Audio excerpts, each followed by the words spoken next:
Assalamualaikum, anda sedang menonton sekilas Fakta 24 Ogos 2021 bersama dengan saya Nusya Mama Amin.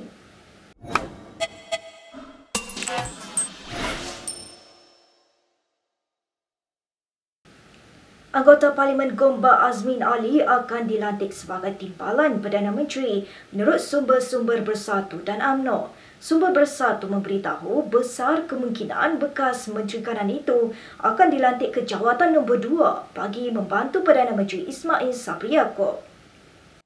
Sementara itu, 3 sumber UMNO iaitu seorang anggota majlis tertinggi dan 2 ahli parlimen turut memberitahu perkara yang sama. 2 daripada sumber itu yang berbeza kem memberitahu pelantikan Azmin itu bagi mengekalkan sokongan majoriti terhadap kerajaan. Sumber-sumber turut mendakwa Azmin mengugut menarik balik sokongan terhadap Ismail bersama penyokongnya jika tidak diberikan jawatan itu. Kem Azmin mempunyai kekuatan sekurang-kurangnya 10 anggota parlimen, jumlah yang cukup untuk menggoncang kedudukan Ismail. Selain Azmin, Setiausaha Agung Bersatu Hamzah Zainuddin dan anggota MPT Rezwan Mahmat Yusof turut disebut-sebut sebagai calon TPM. Dalam pada itu, Ismail dikritik selepas gambar rombongan ahli-ahli Parlimen UMNO yang menyertai lawatannya ke lokasi banjir di Kedah tular di media sosial. Kritikan turut mempertikaikan papan iklan besar di Kuala Muda, salah satu kawasan dilanda banjir yang mengalu-alukan lawatan Perdana Menteri itu. Ismail Sabri terbang ke Kedah semalam menaiki pesawat kerajaan. Antara ahli Parlimen UMNO yang dikatakan berada dalam perjalanan itu ialah Mazir Khalid, Tajuddin Abdul Rahman, Ismail Muhammad Said, Hassan Arifin dan Muhammad Salim Sharif. Ketua Wanita UMNO Nuraini Ahmad turut dilaporkan antara yang berada bersama Ismail dalam lawatannya itu. Ketua Pemuda PKR Akmal Nasir berkata, lawatan semalam seperti tidak mempamerkan rasa empati terhadap mangsa banjir serta seperti tidak memahami derita dan kesengsaraan mangsa bencana. Tambah ahli Parlimen Johor Bahru itu, terdapat dakwaan bahawa rombongan Ismail Sabri disertai lebih 50 kenderaan dalam konvoi mereka.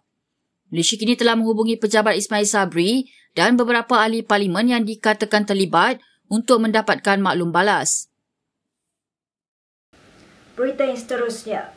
Kesalahan atas kegagalan kerajaan sebelumnya tidak terletak pada bahu satu orang sahaja, kata bekas Menteri Zahid Ibrahim menekankan tanggungjawab bersama. Zahid mengatakan adalah tidak adil untuk menunding jari kepada bekas Perdana Menteri Muhyiddin Yassin sahaja.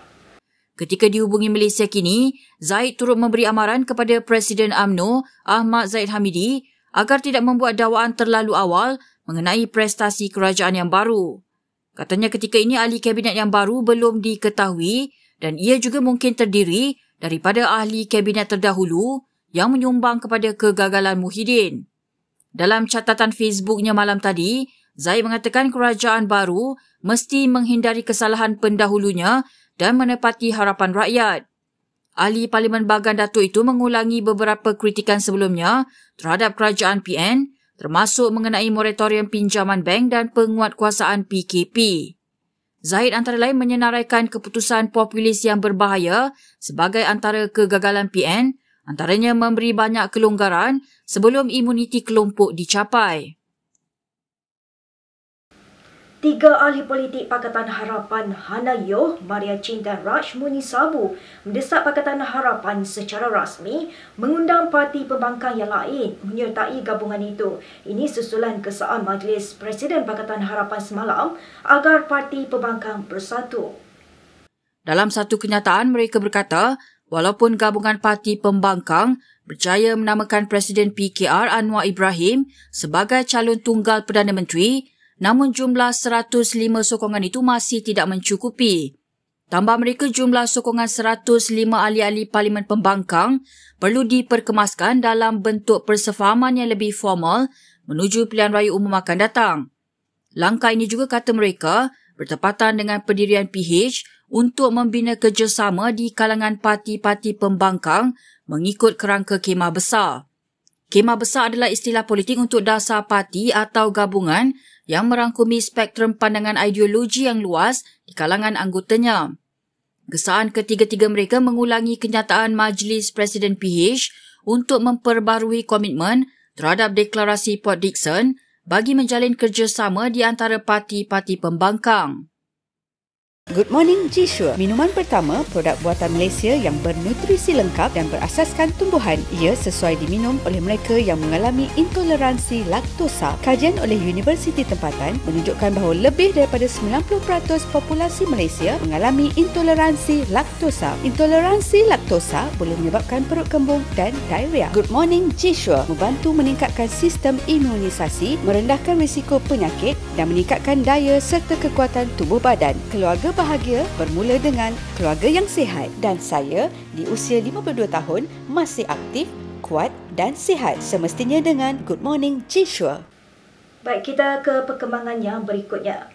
Ahli Parlimen Pengerang Azalina Othman Said semalam mengesahkan peletakan jawatannya sebagai timbalan Speaker Dewan Rakyat. Azalina berkata dia berharap pengundurannya membolehkan suatu penetapan semula atau reset pada persidangan Dewan Rakyat akan datang. Dalam kenyataannya semalam, Azalina berkata peristiwa sejak 17 bulan lalu membolehkannya merenung kekurangan di institusi Parlimen dan akan menyokong segala usaha pembaharuan.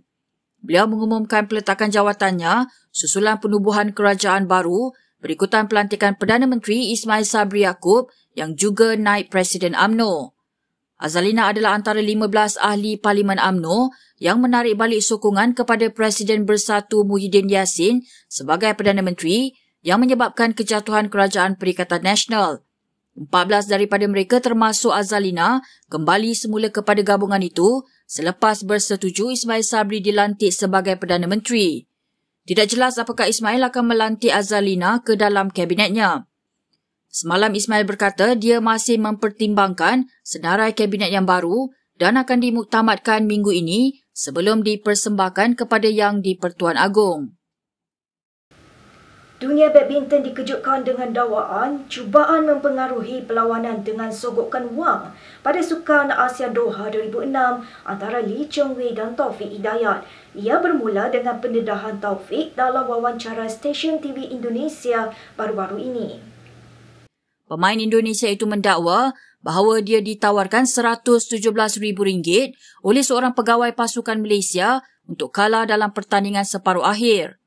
Chong Wei yang terkejut dengan pendedahan itu, dilaporkan akhbar New Straits Times berkata bahawa dia lantas menghubungi Taufik mengenai perkara itu.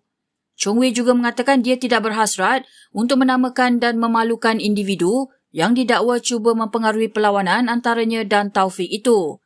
New Straits Times dalam laporannya menyorot bahawa pegawai itu dipercayai seorang bekas pemain pasukan kebangsaan. Percubaan untuk mempengaruhi perlawanan gagal dan Taufik merangkul pingat emas pada Sukan Asia Doha 2006 setelah mengalahkan Chong Wei di separuh akhir dan Lindan di peringkat akhir. Baik, berikut beberapa lagi ringkasan berita untuk hari ini.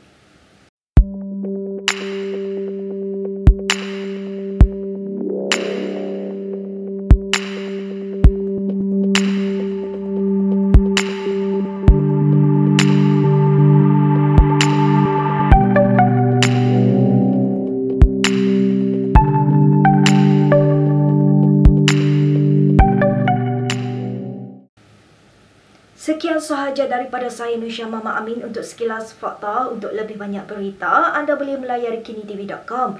Anda juga boleh mengikuti kami di Instagram, Twitter, YouTube dan Facebook. Salam hormat dan jumpa lagi.